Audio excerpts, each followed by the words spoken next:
Picnic at Hanging Rock is one of the most disquieting and eerie films I've ever watched.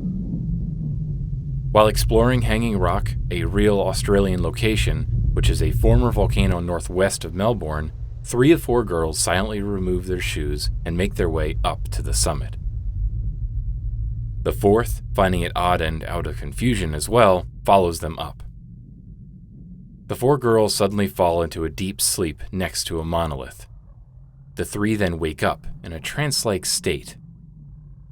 The 4th sees them, their backs facing her.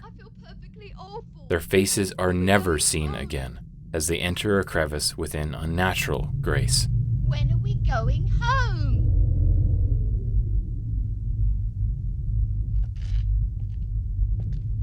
Miranda?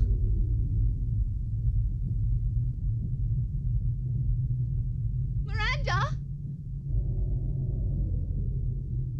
Miranda! Miranda, don't go up there! Come back!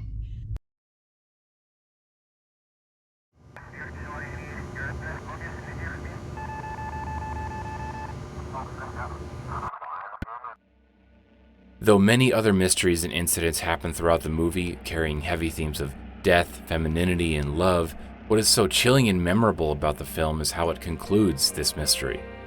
Miranda, Marion, and Miss McCraw are never seen again after having climbed up Hanging Rock. No bodies are discovered, no reason for their disappearance is ever provided, and there is no explanation of what caused their trance. The audience is left with the constant reminder in their heads. 3 people, simply, as far as we could tell, ceased to exist. The sense of existential dread that this film made was something that I hadn't really felt in a long time. I've once said that the most terrifying thing in horror is the unseen, the implication that whatever is there is something unmappable, foreign, and inexplicable. What I failed to consider was the idea of the abyss. It may be existential to try to comprehend some monstrous entity born during the dawn of time. But at the same time, consider the alternative. Nothing is more terrifying. The fact that these people essentially got removed from the face of the earth without any feasible explanation may not be the most disturbing suggestion, but it's disquieting. A festering worry in the background. But of course, all of this is just fiction. After all, it's not like someone could just disappear. On the night of Thursday, August 29, 2002, part-time nurse Audrey Herron would call her husband at 9:30 p.m., expressing excitement on her pay raise.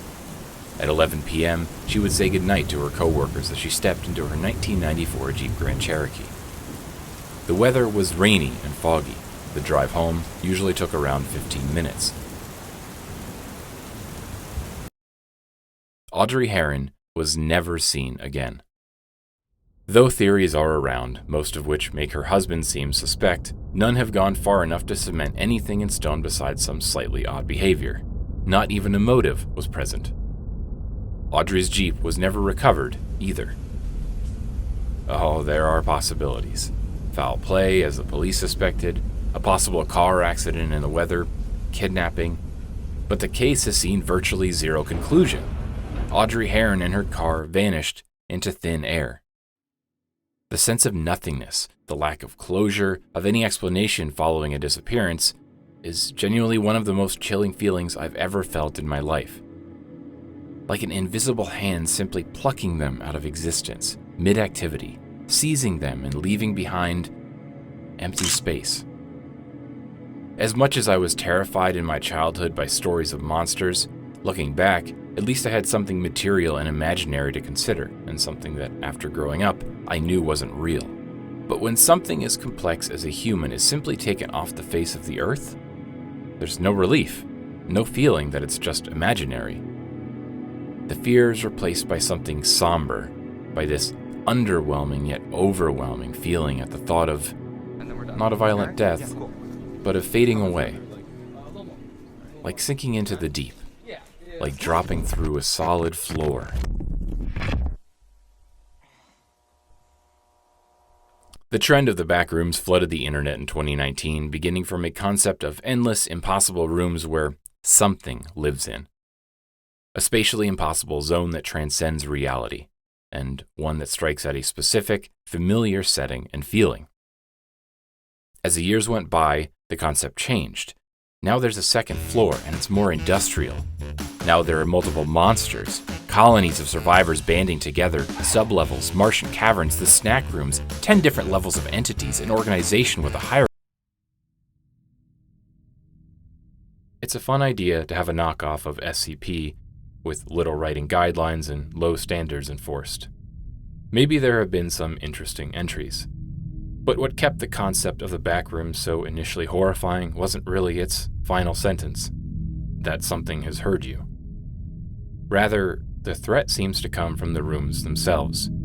Impossible, malevolent architecture that hums and seems to have a life of its own. An endless series of empty rooms with no spatial consistency and something no human could have made on their own, despite the inherent humanity of having wallpapers, lights, and carpet.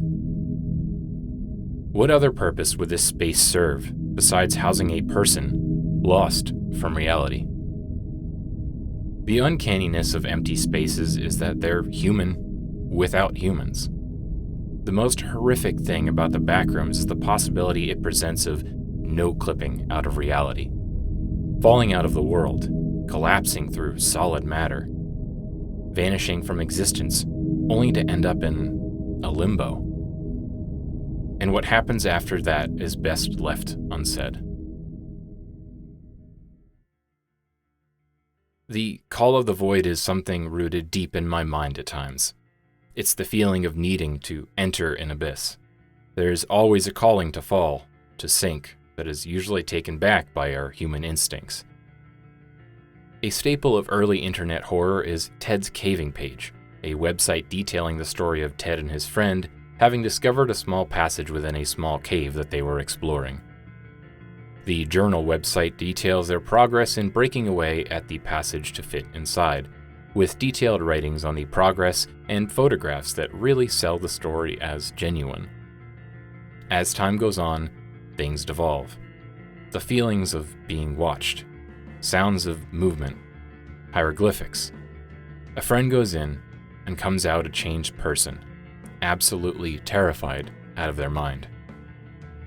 The website ends with, well, it doesn't end.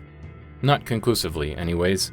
The final entry is Ted explaining that he's going to return to the cave. The story is a terrifying and ominous look at the call of the void, our insistence to not leave things be, to fall, to continue to explore, with the knowledge that it almost certainly won't end well.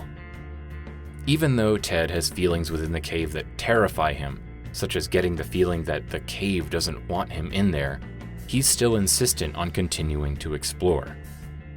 Something I've always found interesting is how the human mind struggles to comprehend death. Religion presents a solution, that our consciousness never ceases to exist.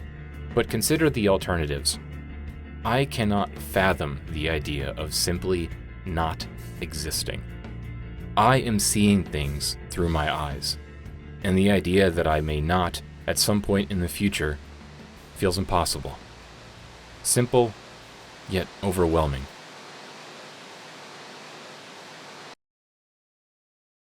The episode Transit from the horror podcast Knife Point Horror has a melancholy, uncertain theme with little coherence and explanation for its happenings. But what is said is still some of the most chilling storytelling that I've ever heard. Transit details multiple loosely connected incidents, but the one that stands out to me the most is the narrator's memory of a train ride. If you haven't listened to it, now's your chance.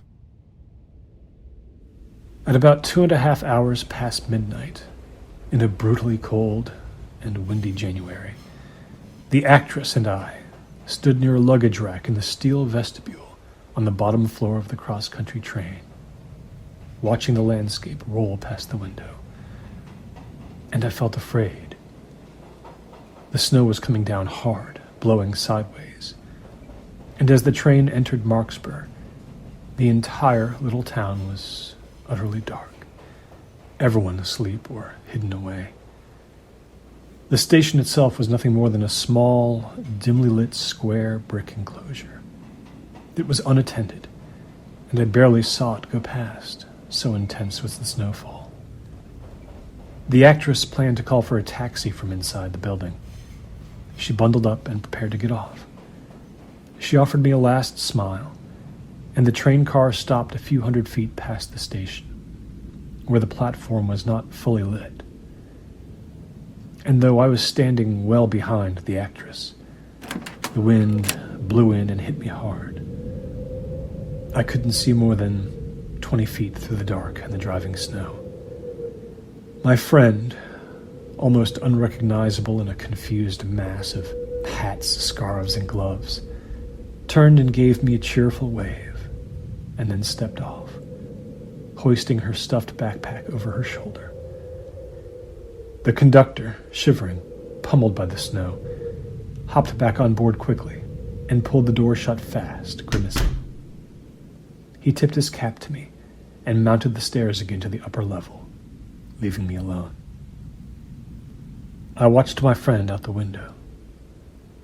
Instead of walking all the way to the station, she seemed to catch sight of a cab in the parking lot behind it. I could just barely see its shape out there waiting. Only its running lights were on. She must have thought she'd gotten lucky. She went down 3 steps and began to cross an empty square patch about 30 yards long and 30 yards wide, holding tight to a thin railing. She set foot on the ground, shuffling through the rising accumulation, arms wrapped tightly around her, the wind so high that her balance was unsteady. The train began to move out of the station. I had lost almost all visual detail of what was going on out there. My friend was just a shape in the darkness now, obscured by the storm. I saw something happen to her then. From 3 different directions, her left and right side, and directly before her, 3 separate and distinct forms emerged from somewhere within the blizzard. They loomed above her, not less than 8 feet high, I believe. They had no human properties. I think she stopped where she was for just a brief second, in fright, before all 3 of the things almost simultaneously enfolded her. And then the train was too far past this sight for me to follow it any longer.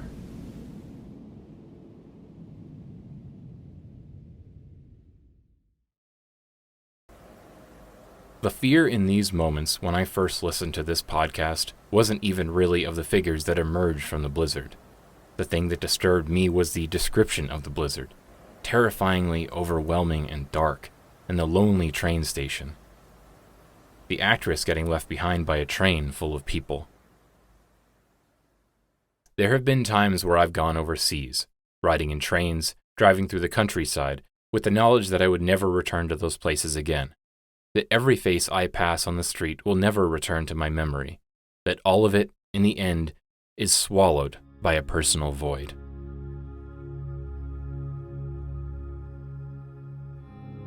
The mockumentary horror film Lake Mungo never really focuses on how Alice dies. The moment of her death is important, but never truly elaborated on. The family is much more focused on their own reactions and their own wishes for closure that they're blinded to what Alice suffered. Even the secrets brought to light are for the family's own validation, and as they drive away, Alice's ghost remains in silence, unacknowledged. Audrey Herron is remembered for the circumstances of her disappearance. Little to no discussion is present on what she did in her life. She was a mother of 3, though I excluded it in my earlier retelling. Many would consider it irrelevant. The actress in transit is never truly elaborated upon. Though our narrator details how kind and friendly she is during the ride, all of that is stripped away when he learns of her identity later in life. Some months before, I'd finally found out her name from the archives of the Montana Standard. Sandy Magley, a woman of 28, had disappeared on her way home to her parents' house on Bolt Street, a mile and a half away. She'd never been found. reduced to a name and the circumstances around her disappearance. I didn't even include earlier entries of the podcast that humanized her, and yet her disappearance stays haunting and terrifying. When we are gone, the thing that's left is sometimes put aside. For me, at least, losing people didn't make me forget their existence. They haven't, in my mind, truly faded into obscurity. Every missing persons case I've read has lived within my mind for as long as I can remember. Every loved one I've lost. Amongst all this dread and existentialism, I still find people rooted in my mind. The thrill of watching a documentary of missing people is dampened when we're reminded of their humanity. It's just that, isn't it? Humanity. Memory. We will disappear, and thinking about when can be pointless at times. The fear is not irrational. It's not necessarily a fear of some metaphorical abyss or void. It's simply the fear of not being there. Of death, perhaps, but more so the fear of absence. As time passes, we will lose things. It's not easy to admit to myself or for others. I've wanted to hold on to things I've held onto for my entire life, but it's really hard. People seem to think that all that we are will be nothing in the end. The unpredictability is overwhelming. I spent many lonely nights of teenage angst wondering how much longer I would spend on this planet. But I still think of people. I've realized after a while just how incredibly important they are to me. Disappearing is terrifying because it takes away what maintains the human experience, and I want to try to maintain that connection as much as I can. We will drift from people. We can't replace them with others, but we sure as hell can make new bridges. Regardless of what I've gone through and what has happened, no matter the circumstances or situations behind their fading away from my life, I will always still find myself missing people.